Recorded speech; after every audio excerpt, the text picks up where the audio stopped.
हरियाणा के कुरुक्षेत्र में थानेसर के कांग्रेस विधायक अशोक अरोड़ा ने सरकार पर करारा हमला बोला। उन्होंने कहा कि बीपीएल कार्ड धारकों के लिए मिलने वाले सरसों के तेल का रेट 40 रुपए से बढ़ाकर 60 रुपए कर दिया गया है। उन्होंने आरोप लगाया कि विधानसभा चुनाव से पहले 75% लोगों के बीपीएल कार्ड बनवाए गए और सत्ता में आने के बाद खुद ही कटवाने शुरू कर दिए। अब लोगों को धमकाया जा रहा है, या तो खुद कार्ड कटवा लो वरना कार्रवाई झेलो। बिजली के बड़े रेट को लेकर भी सरकार को घेरा और सरकार जनता की जेब पर 3-3 बार डाका मार रही है। बिजली के रेट बढ़ाने के साथ फ्यूल और फिक्स चार्ज भी थोप दिए। वहीं उन्होंने रेल टिकट महंगे होने पर भी अरोड़ा ने सरकार पर तंज कसा। कहा कि एक तरफ सरकार रिकॉर्ड जीएसटी कलेक्शन की बात कर रही है, तो दूसरी ओर रेल यात्रियों पर बोझ डाल रही है। सरकार किस बात पर चल रही है समझ नहीं आता। इनका एक ही मकसद है, इवेंट करो और जनता को तंग करो। अरोड़ा ने कहा कि 3.5 करोड़ रुपए के नालों की सफाई के टेंडर 18 जून को अलॉट हुए और दिखा दिया कि 30 जून से पहले सारे काम पूरे कर दिए गए, जबकि हकीकत यह है कि सारे नाले गंदगी से भरे पड़े हैं। हाल की बरसात में दुकानों और घरों तक पानी घुस गया है। और उन्होंने कहा कि सरकार का असली मकसद सिर्फ चुनाव जीतना है। जनता की समस्याओं से उन्हें कोई लेना देना नहीं है। हर कदम पर जनता को परेशान किया जा रहा है। राहत देने के नाम पर सिर्फ झूठे वादे किए जा रहे हैं। हरियाणा विधानसभा के चुनाव थे। चुनाव में वोट लेने के लिए गरीब आदमी के इन्होंने लगभग 75% लोगों के बीपीएल कार्ड बना दिए। सेल्फ डिक्लेरेशन पे परिवार पहचान पत्र के हिसाब से उनके बीपीएल के कार्ड बन गए। और जब चुनाव खत्म हो गया, इनकी सरकार बन गई, फिर विधानसभा मुख्यमंत्री कहता है कि या तो जिन्होंने गलत बनवाए हैं अपने आप कटवा लो, नहीं कार्रवाई करेंगे।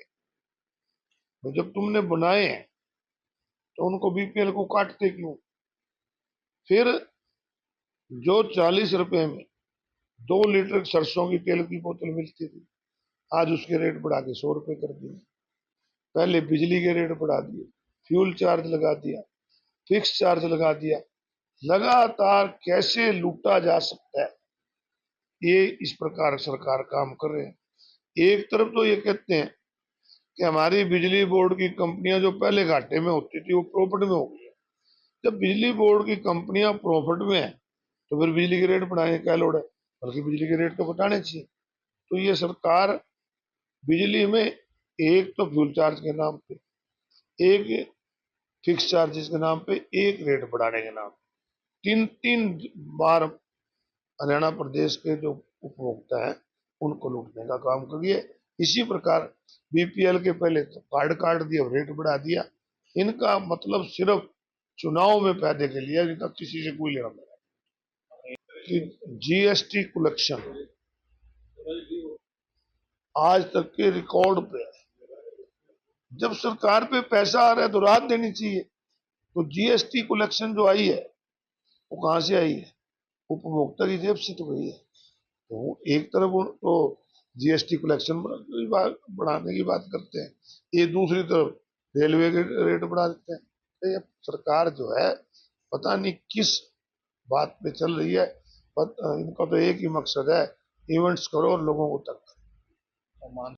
आपको सुन के रहने होगी, थनेसर नगर परिषद में 3.5 करोड़ के लगभग के सफाई के टेंडर हुए, नालों की सफाई की, और उनको जस्टिफाई करने के लिए लिख दिया कि रिपेयर एंड सफाई, और 18/6 को वर्क अलाट हुआ है। और कई काम ऐसे हैं 30 चीजें पहले खत्म भी कर दिए और धरातल पे कुछ भी नहीं है। सारे नाले इसी तरह अटे पड़े हैं। पिछले दिनों बरसात आई, लोगों की दुकानों पर घरों में पानी भर